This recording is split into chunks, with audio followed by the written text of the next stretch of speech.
क्या होगा अगर आप सोकर उठें और आपको पता चले कि जो इंसान कल रात आपके घर आया था वो आपका दोस्त नहीं बल्कि एक शैतान है जिसे आप खुद आमंत्रित करके लाए हैं।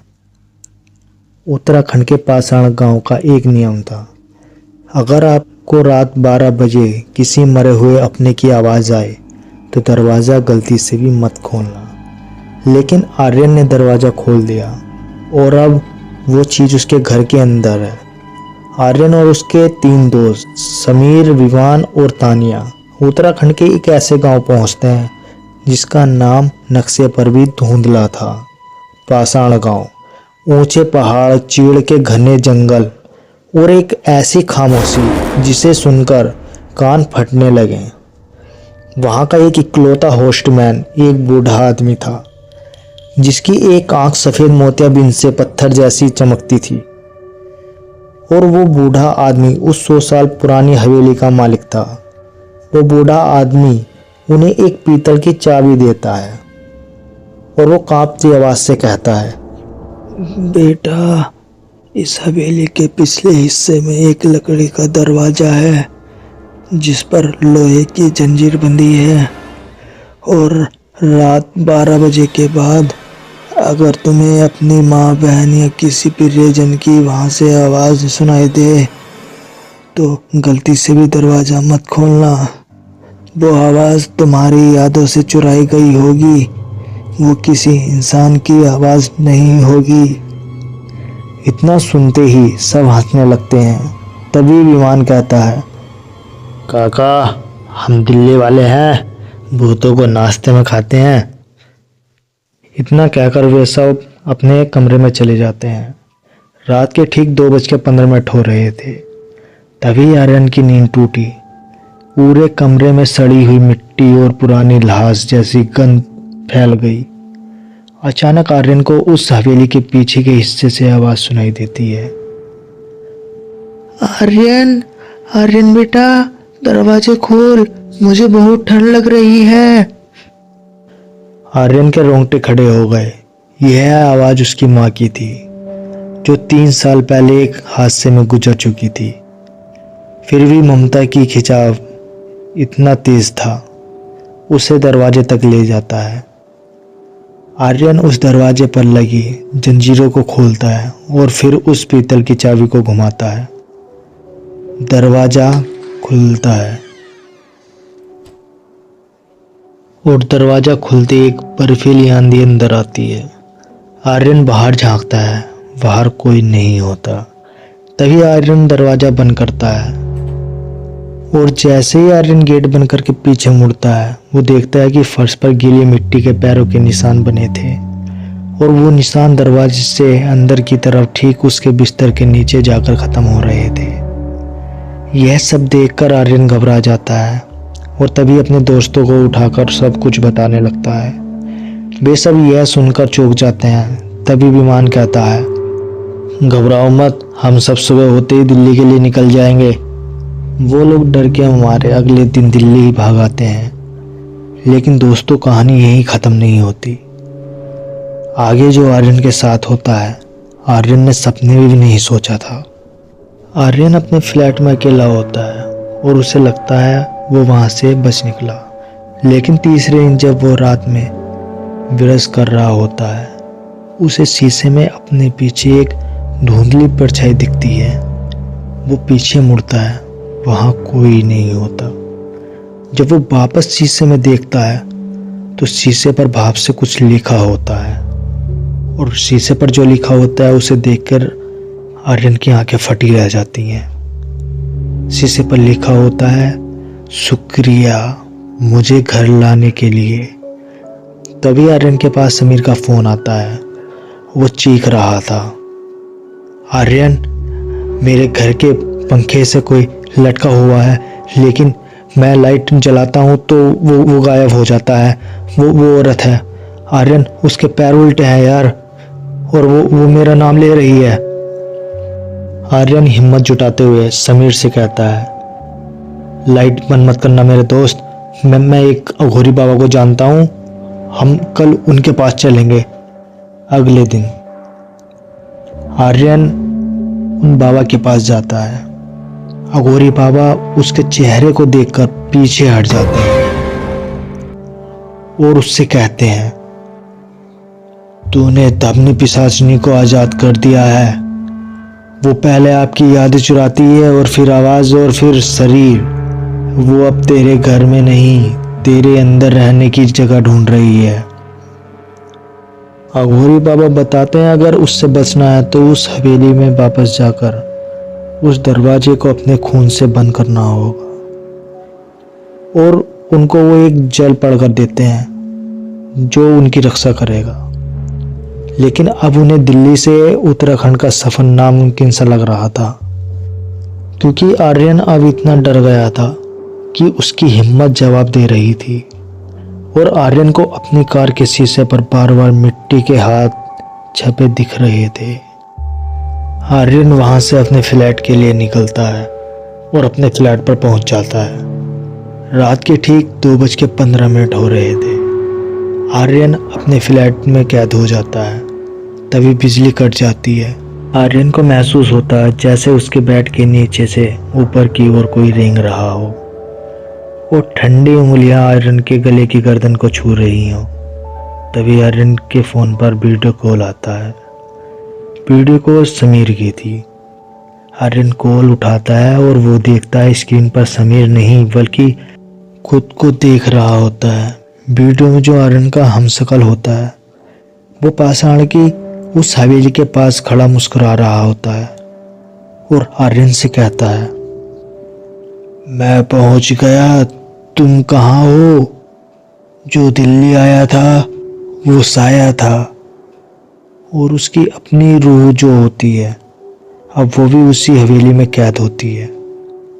असली आर्यन अब फर्श पर तड़प रहा होता है। उसके पैर अब पीछे की तरफ मुड़ रहे थे। आर्यन के फ्लैट की दीवारें धीरे धीरे मिट्टी की गुफा बनती जा रही थी। आर्यन की आखिरी चीख निकलती है और फिर वही आवाज आती है, बेटा, दरवाजा खोल बेटा, मुझे यहाँ बहुत ठंड लग रही है। और आर्यन गायब हो जाता है। आर्यन के गायब होने के 2 दिन बाद वहां पुलिस आती है। उसके फ्लैट से कुछ नहीं मिलता सिवाय फर्श पर बिखरी ढेर सारी गिल्ली मिट्टी के और आर्यन का टूटा हुआ फोन, जिसकी स्क्रीन पर अब भी वही वीडियो कॉल थमा हुआ था। विमान और तारिया सदमे में थी और समीर पहले ही मानसिक संतुलन खो बैठा था और उसे एक अस्पताल में भर्ती कराया गया। तान्या ने घबराते हुए विमान से कहा, हमें उस बूढ़े काका से दोबारा मिलना होगा। ये जो कुछ हमारे साथ हो रहा है शायद इसे वही बूढ़े काका रोक सकते हैं। लेकिन विमान की आंखों में एक अजीब सी चमक थी। तभी विमान ठंडी आवाज में कहता है, क्यों जाना है वहां तानिया? आर्यन खुश है। उसने कल रात मुझे फोन किया था। उसकी आवाज कितनी सुकून भरी थी। तानिया के हाथ से चाय का कप छूट जाता है और उसे याद आता है आर्यन का फोन तो पुलिस के पास है, तो विमान को किसने फोन किया है? लेकिन तानिया विमान से कुछ नहीं कहती और चुपचाप अपने रूम में चली जाती है। रात के 3 बज रहे थे। तानिया को अपने बेडरूम की खिड़की पर कुछ खरोचने की आवाज आई और जब उसने पर्दा हटाया तो उसे कुछ नहीं दिखा। लेकिन खिड़की के कांच पर किसी ने बाहर की तरफ से तान्या की बचपन की तस्वीर चिपका दी थी।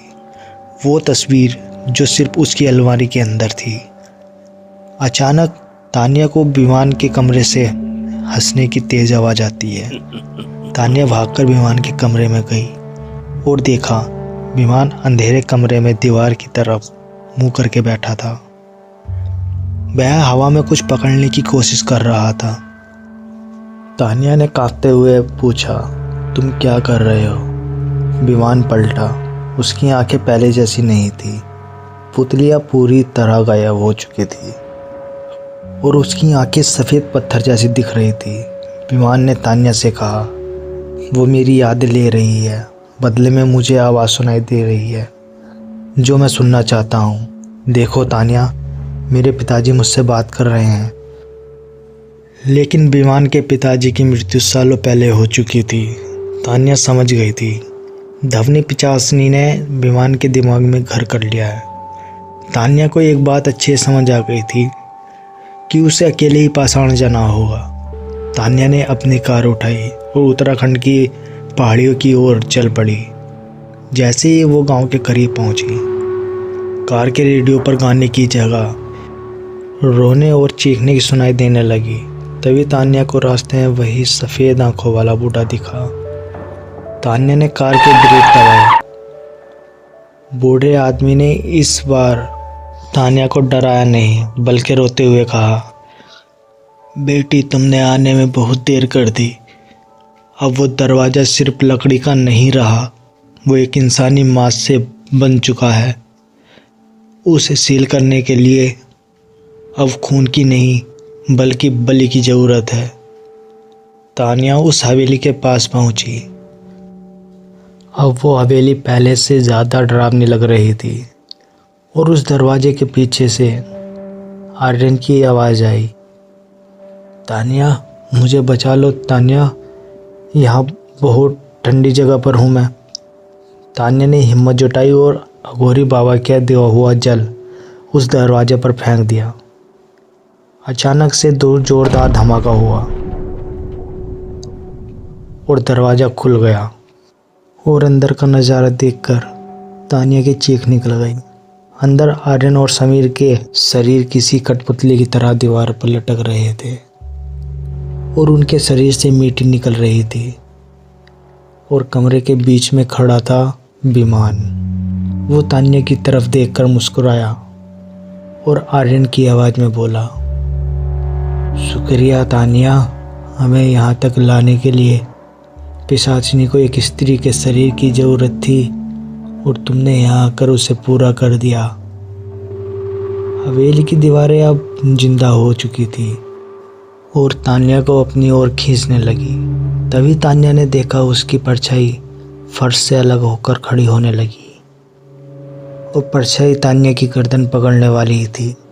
तभी तान्या जोर जोर से भगवान को याद करने लगी और वहाँ से लड़खड़ाते पैरों से बाहर की तरफ भागने लगी।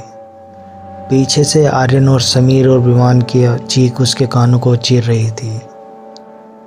बाहर की तरफ जा रही तान्या। तभी आर्यन की आवाज़ आई, तान्या तान्या हमें बचा लो। यह आवाज़ सुनकर तान्या ने हिम्मत जुटाई और अपने कदम पीछे की ओर मोड़ लिए। तान्या ने देखा ये तीनों अपने होश में नहीं हैं। तान्या ने बचा हुआ जल उन तीनों पर डाल दिया। जैसे ही उन पर जल गिरा तभी उनके अंदर से एक काला साया निकला और वो तीनों एक साथ ज़मीन पर गिर गए। और जब उन तीनों की आँख खुली तो वो तीनों हॉस्पिटल में थे और उनके सामने तान्या खड़ी थी। तो दोस्तों, क्या पिशाचिनी ने उनका पीछा छोड़ दिया है या वो फिर दोबारा आएगी? अपनी राय कमेंट में ज़रूर दीजिएगा और अगली कहानी इससे भी ज़्यादा डरावनी होगी। मिस ना करें और चैनल को सब्सक्राइब करें।